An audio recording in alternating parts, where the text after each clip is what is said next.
मुख्यमंत्री जयराम ठाकुर ने लगवाई कोरोना वैक्सीन। दलाई लामा को घर पर वैक्सीन लगाने का किया जाएगा प्रबंध। पूर्व मुख्यमंत्री वीरभद्र सिंह ने कहा, मैं यदि मुख्यमंत्री होता तो 1 घंटे में सुलझ जाता विधानसभा का मसला। पुरानी पेंशन बहाली को लेकर गर्जा न्यू पेंशन कर्मचारी महासंघ, मांग न मानने पर क्रमिक अनशन की चेतावनी। 10 मार्च को कांग्रेस करेगी विधानसभा का घेराव। विधानसभा में गूंजा हेल्थ घोटाला, सिंघा ने सरकार से मांगा जवाब। स्लॉटर हाउस से मुक्त हुआ हरिद्वार जिला, विभाग ने जारी किया आदेश। और प्रदेश करुणामूलक संघ ने विधानसभा के बाहर दिया धरना, जल्द नौकरी देने की उठाई मांग। नमस्कार, स्वागत है आपका द रीव टाइम्स न्यूज चैनल में। मैं हूं आपके साथ अंजना ठाकुर और अब खबरें विस्तार से। हिमाचल के मुख्यमंत्री जयराम ठाकुर ने आज विधानसभा में कोरोना वैक्सीन लगवा ली है। उनके साथ ही विधानसभा अध्यक्ष विपिन परमार ने भी कोरोना वैक्सीन लगवाई। लेकिन धर्मशाला में 1 माह से कोरोना वैक्सीन का इंतजार कर रहे तिब्बतियन गुरु दलाई लामा को अभी तक वैक्सीन नहीं लग पाई है। दलाई लामा ने 1 माह पहले केंद्र सरकार को पत्र लिखकर उनके घर पर ही वैक्सीन लगाने की मांग की थी, लेकिन अभी तक इसका प्रबंध नहीं हो पाया है।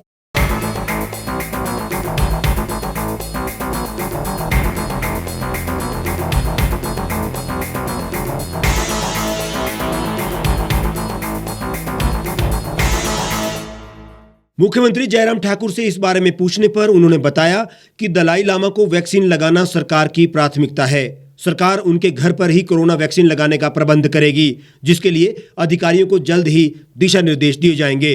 उनकी आयु के हिसाब से उनको सुविधा दी जाएगी ताकि महामहिम को किसी तरह की कोई कठिनाई ना हो। मैंने अधिकारियों के साथ बातचीत की इस बारे में और उनसे इस बात के लिए कहा है कि अगर ये व्यवस्था वहाँ पर दी जा सकती है, इसमें कोई जो प्रोटोकॉल जो फॉलो करने में उसमें कोई कठिनाई नहीं है, तो निश्चित रूप से करना चाहिए। दलाई लामा के लिए ये हमारी प्राथमिकता भी है कि उनको किसी भी प्रकार की परेशानी ना हो, आयु के हिसाब से भी, और उस वैक्सीन में जो स्टेट गवर्नमेंट की ओर से जो भी उसमें सहयोग जो मांग रहे हैं उसको देने के लिए हम आगे बढ़कर के काम करने की कोशिश करें। मुख्यमंत्री जयराम ठाकुर ने वैक्सीन लगाने के बाद कहा कि जिनको वैक्सीन लगाने के दिशा निर्देश हुए हैं उनको लगानी चाहिए। सभी विधानसभा सदस्यों को विधानसभा में ही वैक्सीन लगाने का प्रबंध किया गया है, इसलिए जो सदस्य वैक्सीन लगवाना चाहते हैं वो अपना पंजीकरण करवा लें।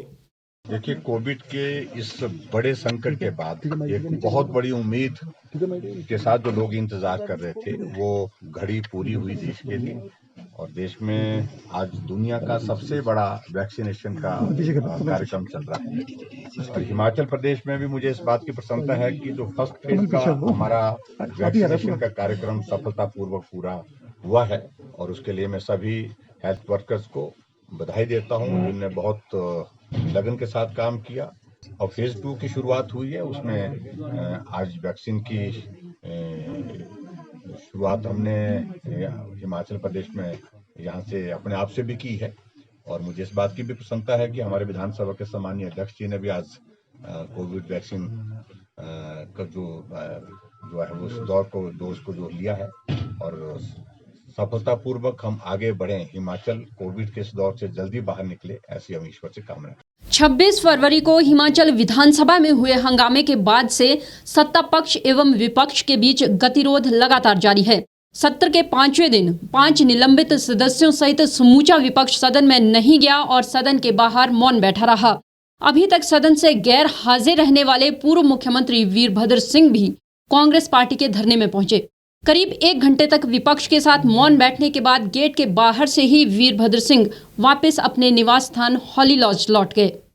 बावजूद हम ये जरूर चाहेंगे कि बजट प्रस्तुत होते हुए वो सदन के अंदर उपस्थित रहें।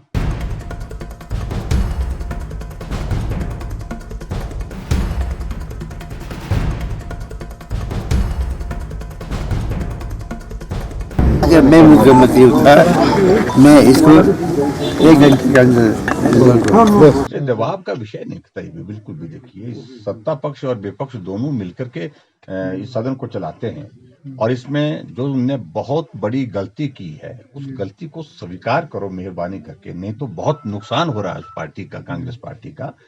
अरे वो एक दफा मुख्यमंत्री रहे, मीडिया से बातचीत करते हुए वीरभद्र सिंह ने कहा कि वो 6 बार प्रदेश के मुख्यमंत्री रहे हैं। यदि वो मुख्यमंत्री होते तो 1 घंटे में मामले को सुलझा देते। मुख्यमंत्री जयराम सरकार चाहे तो 5 मिनट में मसले को हल कर सकती है, लेकिन सरकार की इच्छा शक्ति ही नहीं है। हिमाचल के बजट इतिहास में ऐसा पहले कभी नहीं हुआ कि विपक्ष के बिना बजट पेश हुआ हो।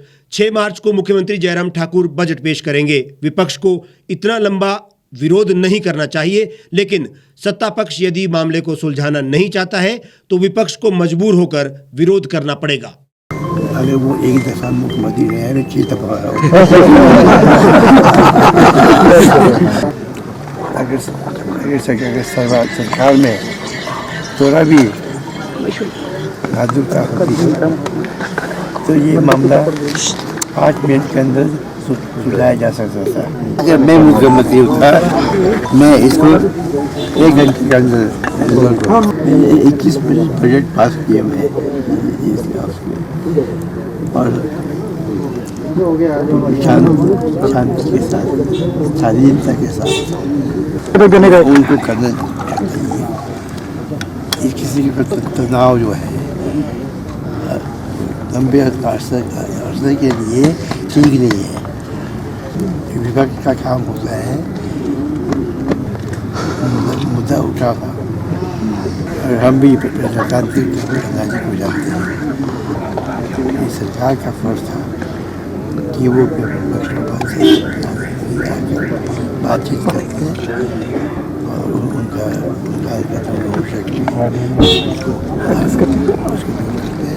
उधर मुख्यमंत्री जयराम ने पलटवार करते हुए कहा कि कांग्रेस ये न भूले कि उनके राज में बीजेपी नेताओं को मार्शल के जरिए जंगलों में फेंका गया था। हमने वो भी दौर देखा है जब उनकी ही सरकार के दौरान हमको यहाँ से मार्शल से उठा करके जंगल में फेंक करके आए।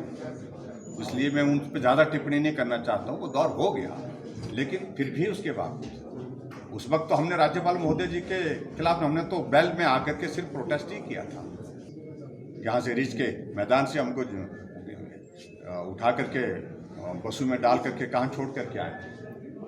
तो ऐसी स्थिति में मैं ज़्यादा उसमें कहना नहीं चाह रहा हूँ। मैं सिर्फ इतनी लोकतांत्रिक व्यवस्था में ये सारी चीज़ें चलती रहती। कांग्रेस पहले अपने कृत्य के लिए राज्यपाल से माफी मांगे, तभी उनकी वापसी पर विचार होगा।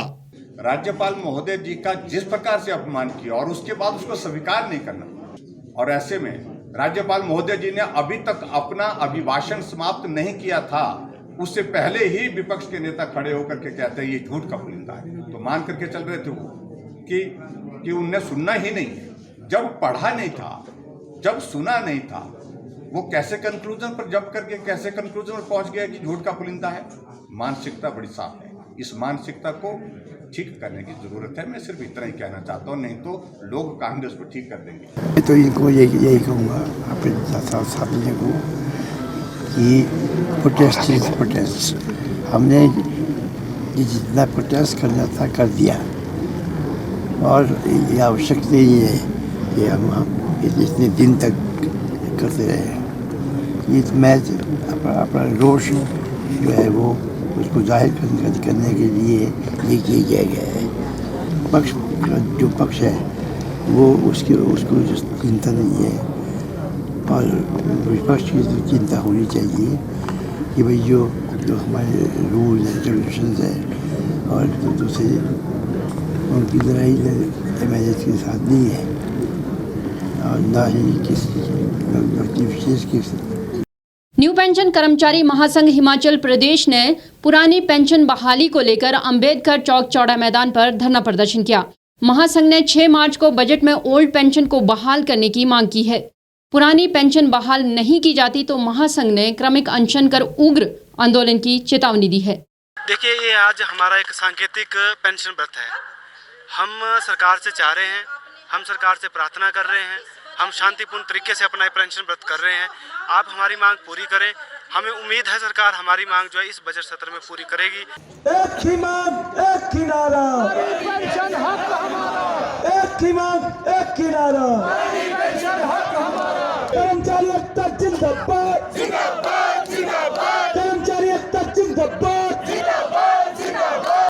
न्यू पेंशन स्कीम कर्मचारी महासंघ के अध्यक्ष प्रदीप ठाकुर ने कहा कि संघ को उम्मीद है कि 6 मार्च को पेश होने वाले बजट में सरकार उनकी मांग को पूरी करेगी। संघ पिछले 5 सालों से पुरानी पेंशन की बहाली के लिए सरकार से मांग कर रहा है, लेकिन अभी तक सरकार नहीं जागी है।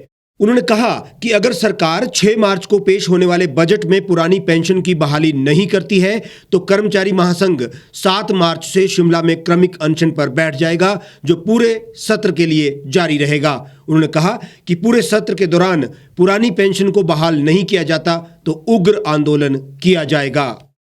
मैं प्रदीप ठाकुर, अध्यक्ष नई पेंशन स्कीम कर्मचारी महासंघ हिमाचल प्रदेश। हमारी मांग सिर्फ एक ही है, पुरानी पेंशन बहाली, जिसके लिए हम लगातार पिछले 5-7 वर्षों से प्रयास कर रहे हैं। सरकार के समक्ष हमने अपनी मांग को बार बार रखा है, लेकिन सरकार जानबूझकर नासमझ बनकर बैठी है। हमें उम्मीद है इस तरह के हम शांतिपूर्ण जो हमने आज पेंशन व्रत रखा है, इससे सरकार तक जरूर एक संदेश जाएगा। उम्मीद करते हैं कि आप भी हमारी बात पहुंचाएं और सरकार से भी निवेदन करते हैं कि वो हमारी मांग को पूरा करें। देखिए, ये आज हमारा एक सांकेतिक पेंशन व्रत है। हम सरकार से चाह रहे हैं, हम सरकार से प्रार्थना कर रहे हैं, हम शांतिपूर्ण तरीके से अपना पेंशन व्रत कर रहे हैं। आप हमारी मांग पूरी करें। हमें उम्मीद है सरकार हमारी मांग जो है इस बजट सत्र में पूरी करेगी और 6 मार्च को अपने बजट सत्र में कर्मचारियों के लिए पेंशन बहाली के रूप में तोहफा देगी। अगर सरकार 6 मार्च को हमारी मांग पूरी नहीं करती तो 7 मार्च से शिमला में ही कर्मचारी क्रमिक अनशन पर बैठने वाले हैं। ये क्रमिक अनशन तब तक जारी रहेगा जब तक ये बजट सत्र रहेगा। अगर इस बजट सत्र के पूरे बजट सत्र के दौरान भी सरकार की तरफ से कोई ठोस कदम, ये कर्मचारियों के हित में कोई कदम नहीं उठाया जाता तो बहुत उसके बाद जो है ये संघर्ष और तेज होने वाला है। बजट सत्र के पहले दिन विधानसभा में राज्यपाल के साथ हुए हंगामे के प्रकरण को लेकर अब कांग्रेस सड़कों पर उतरकर प्रदर्शन करने वाली है। साथ ही बेरोजगारी, महंगाई और भ्रष्टाचार को लेकर भी 10 मार्च को कांग्रेस विधानसभा का घेराव करेगी। कांग्रेस प्रदेश अध्यक्ष कुलदीप सिंह राठौर ने शिमला में आयोजित कांग्रेस की बैठक के दौरान ये बात कही। शिमला स्थित कांग्रेस मुख्यालय में राठौर ने कांग्रेस की जिला अध्यक्षों के साथ एक मीटिंग की, जिसमें आगामी नगर निगम चुनाव और विभिन्न मुद्दों पर भाजपा सरकार को घेरने की रणनीति बनाई गई। कुलदीप सिंह राठौर ने कहा कि इस समय प्रदेश का हर वर्ग परेशान है और महंगाई, बेरोजगारी, भ्रष्टाचार से जूझ रहा है, लेकिन सरकार द्वारा इस पर कोई भी कार्य नहीं किया जा रहा है। उन्होंने कहा कि कांग्रेस द्वारा आम लोगों के इन मुद्दों को लेकर आगामी 10 मार्च को विधानसभा का घेराव किया जाएगा और विधानसभा से निलंबित कांग्रेस विधायकों के निलंबन को यदि सरकार वापस नहीं लेती है तो 5 मार्च को प्रदेश में जिला स्तर पर प्रदर्शन किया जाएगा। महंगाई चरम सीमा पे आप देख रहे हैं कि डीजल और पेट्रोल के जो दाम है लगातार बढ़ रहे हैं। रोजमर्रा की जो चीज़ें हैं वो महंगी हो गई है। आम आदमी का जीवन दुर्भर है। बेरोजगारी जो है हिमाचल में चरम सीमा पे, हम 3रे नंबर पे हैं। और अगर हम उन आंकड़ों की बात करें जो कोरोना के समय जो बड़ी बड़ी कंपनियां, मल्टीनेशनल कंपनियां बंद हुई, जो हमारे नौजवान बाहर काम करते थे उनकी छटनी हुई, वो भी आज घरों में बैठे। तो जहाँ बेरोजगारी बढ़ी, भ्रष्टाचार के मामले बढ़े। कोरोना के समय में जिस तरह से जो है भ्रष्टाचार इस प्रदेश में हुआ, भारतीय जनता पार्टी के प्रदेश अध्यक्ष को इस्तीफा देना पड़ा। और आज अगर आप देखें हमारी जो आर्थिकी है वो बिल्कुल जो है बर्बाद हो चुकी है। सरकार जो है कर्जे पे चल रही है, आम लोगों को कोई राहत नहीं। कांग्रेस पार्टी इन जनहित के मुद्दों को लेकर बराबर आंदोलन करती रही और आप इस बात के साक्षी हैं कि जिस ढंग से इस देश में काला कानून आया है किसानों के खिलाफ, कांग्रेस पार्टी मुखर रही है। आज 2 महत्वपूर्ण निर्णय लिए कि इन सब जन विरोधी जो निर्णय सरकार ने लिए, कांग्रेस पार्टी इसके खिलाफ जो है एक जनसभा करने जा रही है और 10 तारीख को अम्बेडकर चौक में हम जो है एक बहुत बड़ी जनसभा का आयोजन करने वाले हैं।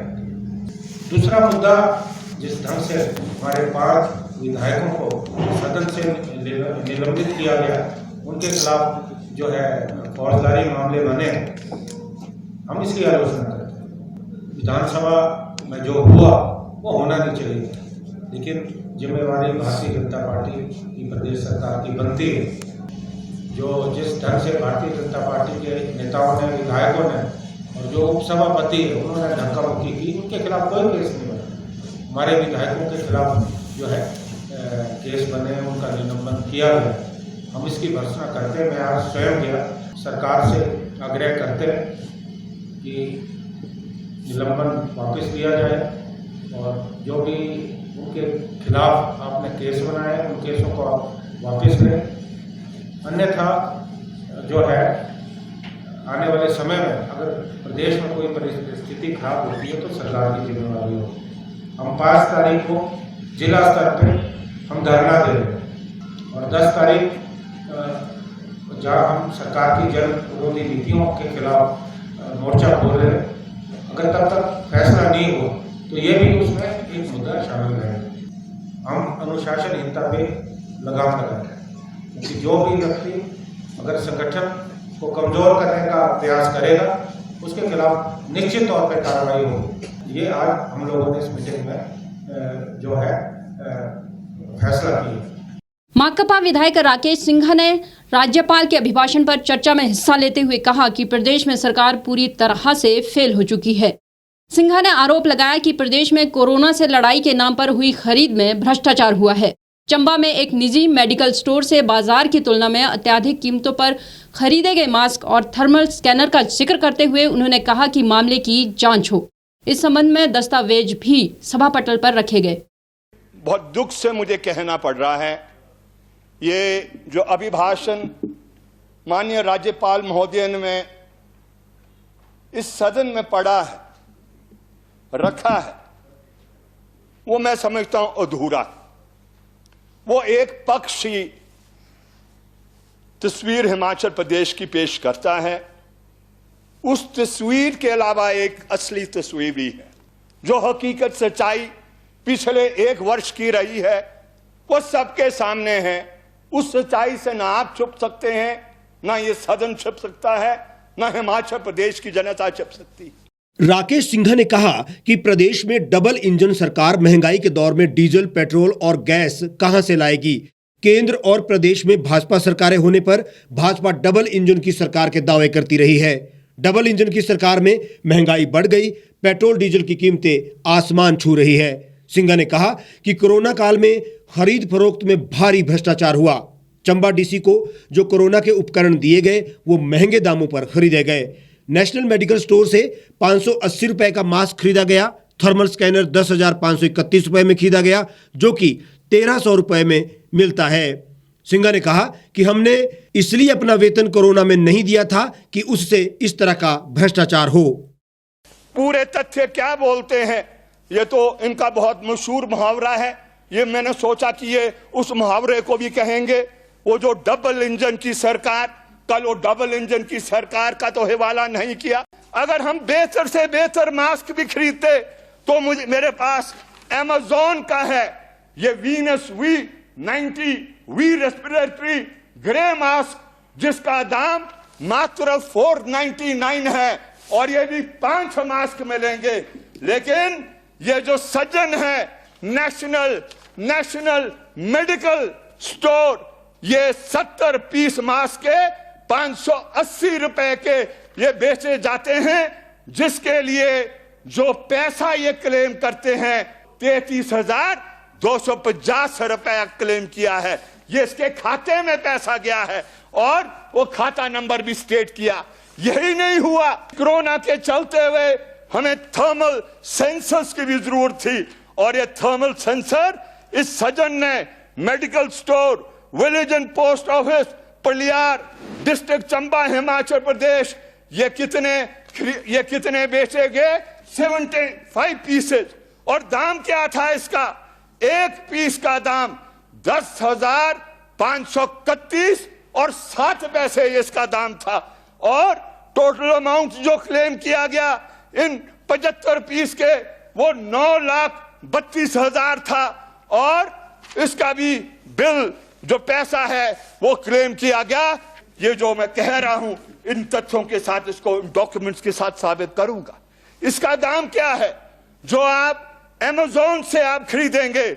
इसका दाम मात्र जो 1,349 की चीज उसको हम 10,000 531 रुपए में बेच रहे हैं।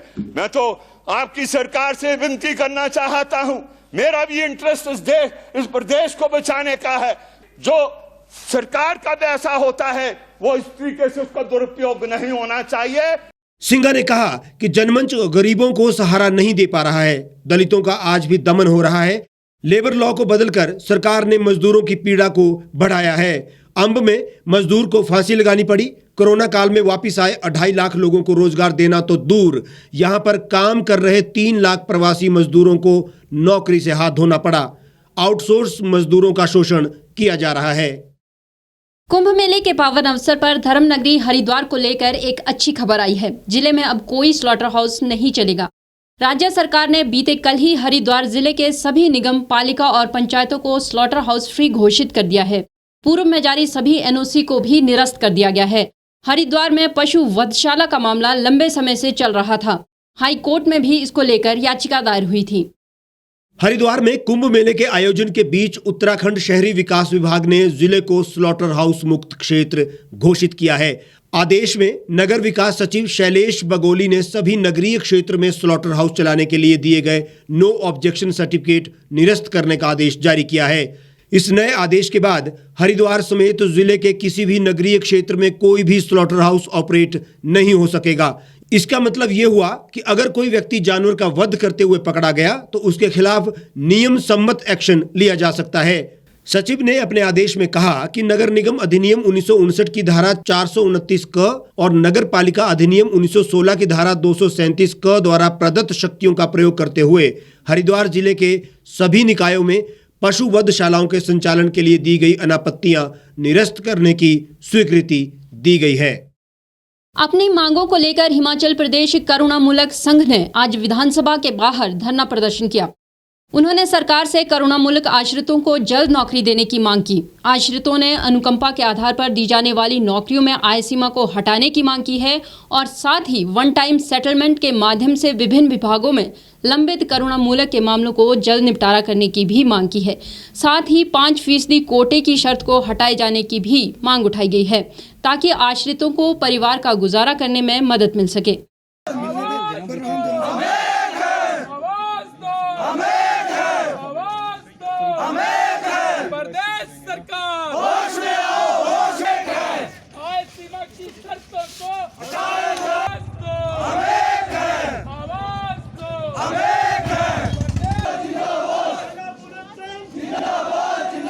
माननीय मुख्यमंत्री जी को ये बता देना चाहते हैं कि हम लोग जो हैं 4500 परिवार नहीं है, हम लोग 4.5 लाख वोटर हैं।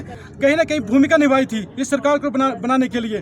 अगर माननीय मुख्यमंत्री जी हमारी इस मांग को एक्सेप्ट करते हैं, स्वीकार करते हैं और करुणामूलकों को वन टाइम सेटलमेंट देते हैं तो हम हमेशा उनके आभार व्यक्त करेंगे। करुणामूलक संघ के अध्यक्ष अजय कुमार ने बताया कि आश्रित लंबे अरसे से करुणामूलक आधार पर भर्तियां करने की मांग कर रहे हैं। इस दौरान मुख्यमंत्री के समक्ष कई बार ये मामला उठाया गया। विधायकों और मंत्रियों से मिलकर भी संघ ने अपनी मांगों को सरकार के समक्ष उठाया, लेकिन हर बार आश्रितों को केवल आश्वासन ही मिला है। ऐसे में मजबूरन करुणामूलक आश्रितों को विधानसभा का घेराव करना पड़ा है। उन्होंने कहा कि करुणामूलक के लिए 4500 परिवार नौकरी का इंतजार कर रहे हैं, जिनके 4.5 लाख वोटर हैं। यदि उनकी मांगे नहीं मानी तो सरकार को उनके वोटों से भी हाथ धोना पड़ेगा। मांगे पूरी न होने की स्थिति में संघ ने 1 माह के बाद परिवार सहित आंदोलन तेज करने की चेतावनी भी दी है। पहले सभी मीडिया भाइयों का धन्यवाद करता हूं मैं, जो मैं एक बार फिर मुझे इस मंच से करुणामूलक आश्रितों को लड़ने का मौका मिला और करुणामूलक की जो निम्नलिखित डिमांड है जो हम यहाँ मीडिया के माध्यम से यहाँ विधानसभा तक लेके आए हैं। और फर्स्टली मैं अजय कुमार, प्रदेश अध्यक्ष हिमाचल प्रदेश का, जो हमारी मुख्य डिमांड्स हैं वो यही है। फर्स्टली जो 7/3/2019 की पॉलिसी में जो कैंडिडेट्स आ रहे हैं वो कम से कम यही है 1800 के आसपास, उनको वन टाइम सेटलमेंट दी जाए, उनको एक ही बारी में 1 मंथ के अंदर जो है नियुक्तियाँ दी जाएँ। और देन सेकंड वन जो हमारी डिमांड्स है वो ये है कि जो 62,500 पर फैमिली मेंबर, एक सदस्य की जो आय सीमा जो है 1 ईयर के लिए जो रखी गई है वो शर्त हटाई जाए, क्योंकि हमारे जो मैक्सिमम जो 70% केसेज हैं वो इसी से बाहर हो जा रहे हैं। जो 62,500 की जो शर्त आय सीमा इनकम लिमिट जो रखी है, क्योंकि परिवार में किसी की मृत्यु का पता नहीं होता कब जैसे मृत्यु हो जानी। एक तो वैसे ही जो कर्णा मुल्क आश्रित परिवारों ने अपना परिवार का सदस्य खोया है और ऊपर से सरकार ने 62,000 पॉलिसी में कर्णा मुल्क आश्रितों को ही डिवाइड कर दिया है। वो जो हमारी सेकंड डिमांड ये है कि जो 62,500 पर फैमिली मेंबर जो इनकम लिमिट रखी है उस इनकम लिमिट को टोटली हटा दिया जाए। बेसिक सरकार 2.5 लाख रखे, सभी के लिए 2.5 लाख रखे, चाहे परिवार में एक सदस्य हो चाहे किसी के परिवार में 10 सदस्य हो, सिर्फ 2.5 लाख हो। जो हमारी तीसरी मुख्य मांग है 5% कोटा जो है वो पूर्ण रूप से हटा दिया जाए, क्योंकि 5% कोटा जो है यही सर जो है हमारी नियुक्तियों के बीच में आ रही है, जो कर्णा मुल्क आश्रितों की नियुक्तियों परिवारों के बीच में आ रही है। और गवर्नमेंट के पास सिर्फ एक जो बीच का रास्ता है वो यही है, वन टाइम सेटलमेंट के हिसाब से वो सभी को एक साथ नियुक्तियां कर सकती है। और जो हमारी लास्ट डिमांड है वो है जैसे किसी फीमेल्स की जो मैरिज हो जाती है तो उस विवाहिता अवैधक को पॉलिसी से बाहर कर दिया जाता है। माननीय मुख्यमंत्री जी से यही रिक्वेस्ट करेंगे कि विवाहिता भी जो नौकरी की हकदार हो उसे पॉलिसी से बाहर ना किया जाए, क्योंकि उसने भी अपने पिताजी को खोया है। अगर माननीय मुख्यमंत्री जी हमारी इस मांग को एक्सेप्ट करते हैं, स्वीकार करते हैं और कर्णा मुल्कों को वन टाइम सेटलमेंट देते हैं तो हम हमेशा उनके आभार व्यक्त करेंगे। आज के इस बुलेटिन में फिलहाल इतना ही। बाकी तमाम खबरों के लिए आप जुड़े रहिए और देखते रहिए द रीव टाइम्स।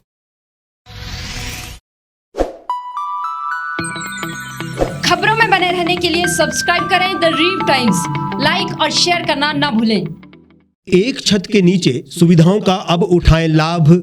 रीव ई मार्ट में अब पाएं अपनी रसोई के लिए गुणवत्ता और सस्ते दामों पर राशन सामग्री। दालें हो या हो मसाले, आपका किचन ई मार्ट संभाले। उच्च गुणवत्ता और दामों में बेहतरीन रीव ई मार्ट में पधारें और पाएं अपनी पसंद के सभी उत्पाद, या फिर करें ऑनलाइन ऑर्डर और पाएं घर द्वार पर ही सुविधा। आज ही संपर्क करें फोन नंबर 8219694079 पर, बाईपास रोड, शनान, संजौली, शिमला। गांव की चौपालों से लेकर संसद के गलियारों तक, गृहिणी के चूल्हे से लेकर निवेश और बाजारों तक, किसानों के हाल से लेकर खेत और खलिहानों तक, शिक्षा और स्वास्थ्य से लेकर खेल के मैदानों तक, संसद के प्रधान से लेकर पंचायत के पंच तक, सेंट्रल हॉल से लेकर ग्राम सभा के मंच तक, हर खबर पर रहेगी हमारी पैनी नजर।